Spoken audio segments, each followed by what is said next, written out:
Vous savez que je m'intéresse beaucoup aux relations entre le français et l'anglais, pour une excellente raison, c'est que l'anglais a adopté des éléments du français à une période assez ancienne, puisque ça remonte, dans certains cas, à plus de 1000 ans, et que par ailleurs, le français, lui, a évolué. Et dans certains cas, il a perdu un certain nombre de repères que l'anglais a conservés.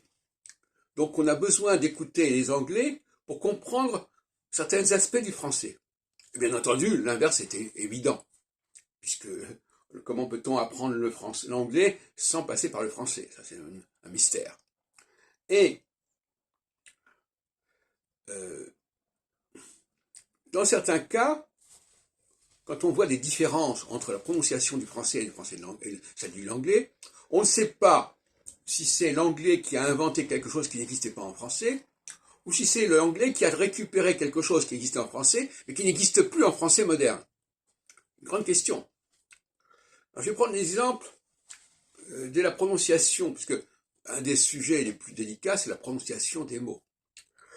Parce que cette prononciation, elle n'est pas véhiculée par l'écrit. Quand on a un texte sous les yeux, on vous dit pas comment il faut le prononcer. Ou du moins, on peut vous dire comment il faut le prononcer, mais rien ne prouve que c'est comme ça qu'il faut le faire. Le mode d'emploi n'existe pas dans l'écrit. Alors que dans l'oralité, quelque part, il existe. Par la force des choses. Alors, je vais prendre l'exemple de l'anglais lorsque il dit, par exemple, vous savez que dans bien des cas, on a l'impression que l'anglais a adopté le mode féminin et non pas le mode masculin du français, pour les adjectifs notamment. Par exemple, ils vont dire intelligent, qui ressemble à intelligente plutôt qu'à intelligent. Donc on va leur dire, ah ben oui, mais vous ne respectez pas la diphtongue si caractéristique du français qui est le marqueur du masculin, intelligent. Vous ne gardez que la forme féminine. Mais le français, lui, il a une situation un peu hybride, parce qu'il va dire intelligente. Donc il va garder quand même la diphtongue masculine, intelligent, mais il va rajouter un te. Or, ça n'est pas sérieux. La diphtongue est réservée au masculin. Par exemple, en français, on dit grand et grande. Mais en disant grande, on garde le marqueur diphtongué du en masculin. Donc ça ne va pas.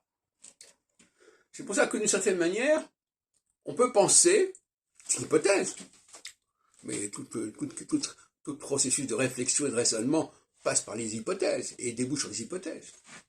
On peut penser que l'anglais a bien conservé la bonne prononciation du féminin français. Pas du masculin français, mais du féminin français. C'est-à-dire quand il dit intelligent, eh bien finalement c'est correct. Et s'il dit grande, c'est correct. D'ailleurs, entre parenthèses, je viens de dire grande, ça fait penser à l'accent méridional. À Paris, on va dire grande, dans le sud, on va dire grande. Donc on ne va pas prononcer le en. Et le en n'a pas à exister dans la forme féminine des adjectifs en français. Il doit être réservé à la forme masculine des adjectifs.